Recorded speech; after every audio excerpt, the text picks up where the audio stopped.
who do you think, from your point of view, holds the most leverage in this case moving forward? If you can kind of give us maybe some sort of crystal ball outlook. That's a good one. I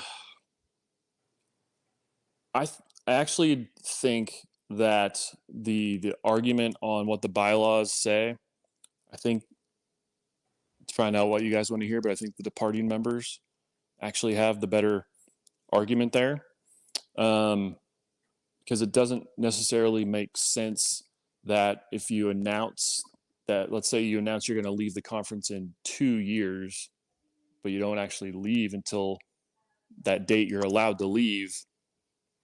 To me, that's not a scenario where you're breaching the bylaws. I agree with the argument that you're only breaching the bylaws if you actually leave the conference before whatever date it is. So even these tweets on upcoming schedules with the Big 12, each school had their, Cal and Stanford, welcome to the ACC, all these public tweets and so on and so forth via social media, and even letters to alumni associations within those schools. You don't think merit that? It's possible. I'd have to see all that stuff. I haven't seen all that stuff that you just referred to. There probably could be some things out there that Oregon State and Washington State could point to and say, yeah, this is something that rises to the level of breaching the bylaws. So I'm not saying that Oregon State and Washington State don't have any arguments in their favor. In litigation like this, you never know what's going to happen, and a lot of other evidence and discovery, if it gets to that point, could come out that we aren't aware that exists right now. Really interesting to hear his perspective on some of those topics, specifically that from his perspective, he thinks that the departing schools might have the upper hand or have a strong case with what they're arguing, because technically they didn't leave the conference, as he stated, which might not be breaching the Pac-12 bylaws, which is interesting. Well, we need to find another lawyer to bring on. So it's shocking to me, and I'm sure it will be for you too, Dylan and Connor, that the tweets and the schedule making technically don't necessarily constitute leaving the conference. It's basically like being with your girlfriend and going, don't worry, babe, I'm still with you. I just have Tinder for when I'm not with you here in about a year. Yeah, I'm just a bad analogy. I'm leaving you next year on this certain date. Right. I'll be with this conference, moving forward, but not yet. Is this what Leo does? He's like, hey, your 25th birthday is May 25th. You got one more year with me, and I'm on Tinder or Raya or whatever, and then I'm out of here. But I think also an important thing to note too is it matters what the judge thinks too at the end of the day. And obviously, it doesn't hurt to have a Whitman County judge on it, and B, a former Coug, who's a judge. So the name is forsaking me. I'll look that up as we're talking here right now. And also in that Coug fan article, it was Bill Kirk, who they cited, a prominent Seattle attorney is what they said, former King County deputy prosecutor and WC graduate. He said they called the motion that UW submitted yesterday appalling, and said for the University of Washington to suggest that neither WSU or OSU are likely to prevail on this argument, and then to worse yet, to argue that neither of those institutions can show irreparable harm by what has occurred in this conference, tells you everything you need to know about the integrity of the University of Washington moving forward. So it's ridiculous. Yeah.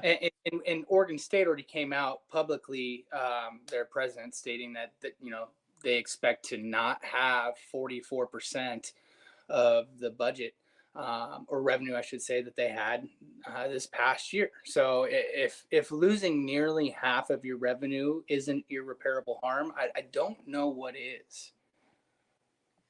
And so the other day I heard the Baylor athletic director saying that currently the Big 12 is not in talks with WSU and OSU. It could just be he doesn't know anything about it, or it could just be that some of the rumors that we have heard in the past are just not true, and that the Big 12 is not engaging with these schools. So I'm pretty intrigued to see what it would look like if Washington State and Oregon State really do become the Pac-2 for the next couple of years, and they become basically independents, create their own schedules. They have the reins on their destiny to get into the playoffs, as well as the control over the assets. I Oh thought yeah, it was interesting and that this could go on for multiple years too, right? It doesn't seem like that's what the schools are going to want to do, but if they really want to dig their heels in, this thing could go on for a year or two. And then how do you backtrack everything? How do you back pay? How do you, like, if Wazoo and Oregon State treat it like they're going to win and they use that money and then they don't get it and they have to pay back, the other schools, how does that work? It boggles my mind how something, and not a lawyer, never went to law school, never been even in the same building as law being practiced. How you can look at something like this, to me that seems so black and white, of they're leaving, they weren't supposed to leave, they don't get to make decisions on the conference now that they have decided to leave, yet there's a way for them to still say, well, technically we didn't leave, so we get to have a say in this money. And even though we've already ousted people before, because we're leaving and the leaving crew is the majority, we get to have final say on where this money is. That boggles my mind. Because from my understanding of the bylaws, it's that you announce that you're leaving. It's not that you leave. I need to see if the bylaws are actual public information and go and actually read every single page of that. Right. But from what I've seen from people's interpretation so far, is that announcing to leave before that date on 2024 is what's the breaking point.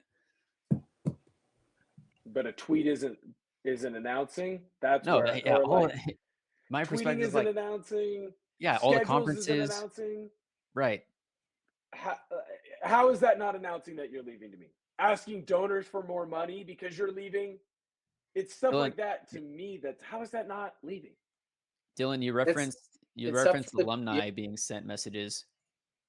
yeah. There's a few of the Pac-12 schools that just sent out, like, and it's your typical just like alumni mass email, that everybody's getting, in terms of, hey, we joined the Big 12. Hey, we joined the Big 10. Hey, we joined the ACC.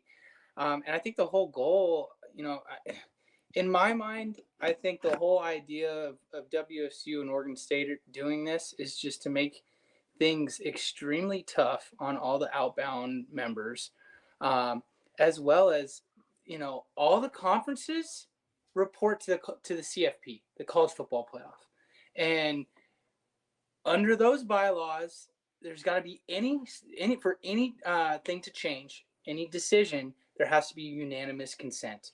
And with Kirk Schultz on that board, there's not going to be unanimous consent for 2024 and 2025. So that affects the ACC, the Big 12, the Big 10, the SEC, as well as the G5, because the whole talking point right now is next year, is it going to be 6-6 or is it going to be 5-7? 5 automatic qualifiers and then 7 at-larges, or 6-6. So that's something that has been widely reported through Nicole Auerbach and a few others, within the athletic and obviously other prominent college football scribes, stating that there has just been no movement in terms of trying to figure out, how they're going to go about 6-6 or 5-7 with the CFP playoff, beginning to start next year with 12 schools. So, the whole hope, I guess, sorry, looping back, is, okay, hey, we're going to be a, pebble in your boot, a thorn in your foot, until we can get one of these conferences to accept us. And whether that's at a half share rate, 3/4 of a share rate, or Big 12, is the only conference right now that doesn't have their own network, where, you look at it at the basketball side of things, the Pac-12 network brings a lot of value for that conference, and being able to have these games on a network.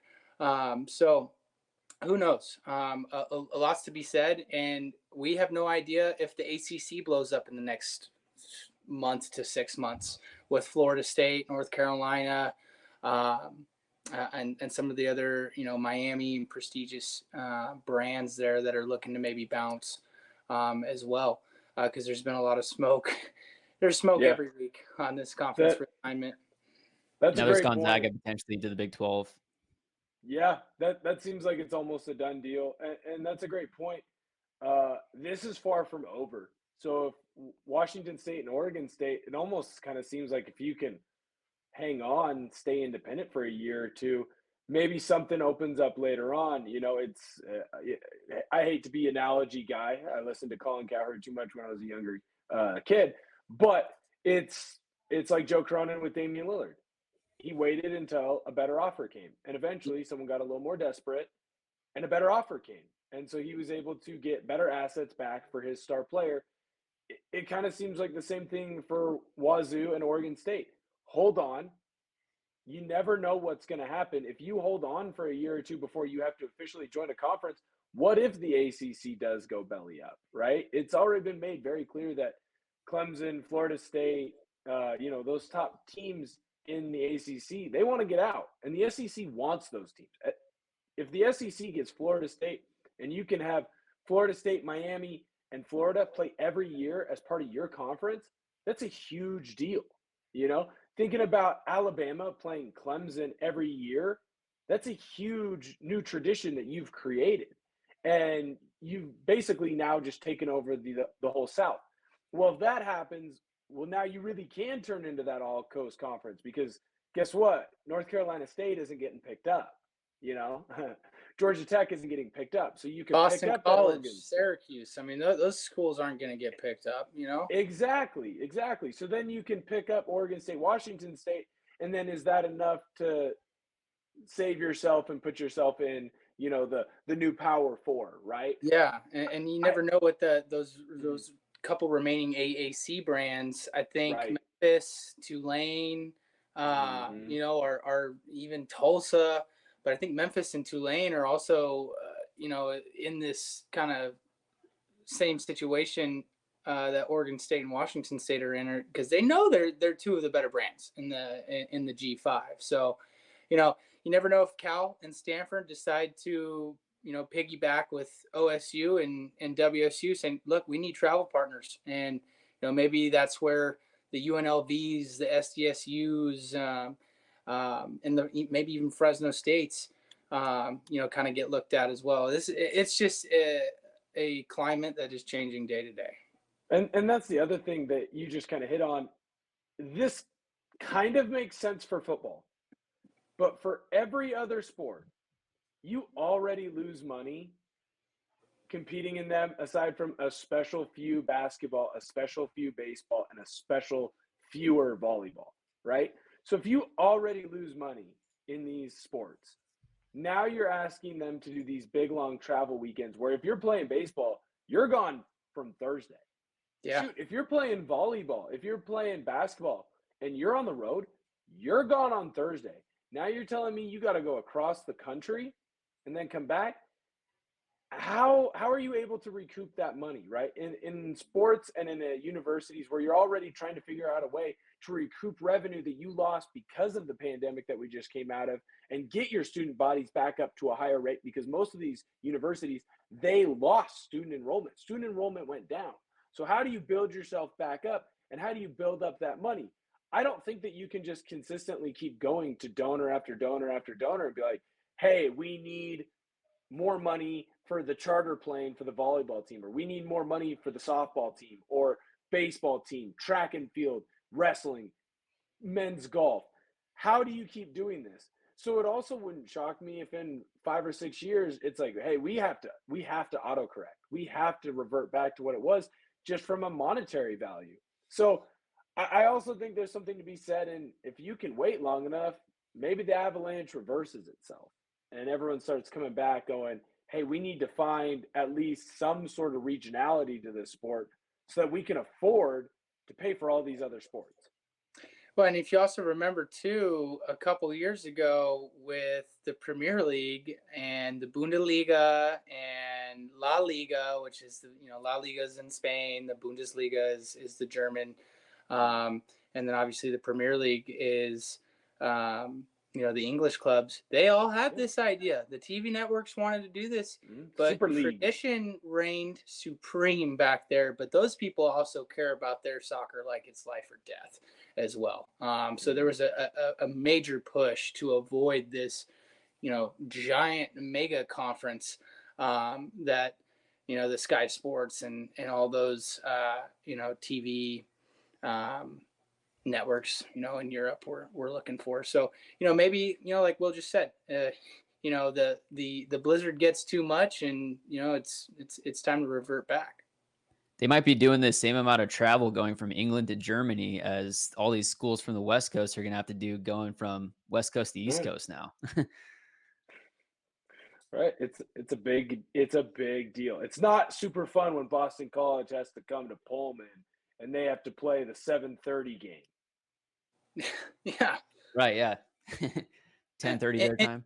And even just bringing up the timing slots too. It's like, why wouldn't the ACC, obviously they have Cal and Stanford is that late coast timing, but it's surprising that many of these conferences, aren't looking to add, every time slot. It's just a shame that there's no more Pac-12 after dark after this year. It's a tough one to think about.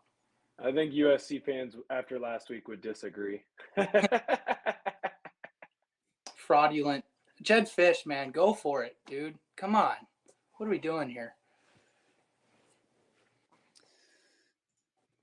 Let's see here. I had something. So one more thought is if Washington State and Oregon State were to settle on this, then that means that the Pac-12 is gone. So not necessarily. I mean, because they're settling on all the Pac-12 assets. Yeah, so but technically, they're gonna want to keep the Pac-12's name, image, stuff of that nature. So I think it's more so in this settle process. It's like Arizona, Arizona and the Oregons and whoever else is like, these are our NCAA tournament shares. We put our teams into the NCAA tournament over the years. We want this, we want that. You guys want to keep the sake of the conference? That's what mediation's here for. We have no idea what it could be. But, as Mitt said, you kind of expect to have some sort of compromise sooner or later, or, we'll pose the question to him as well. How long could this go?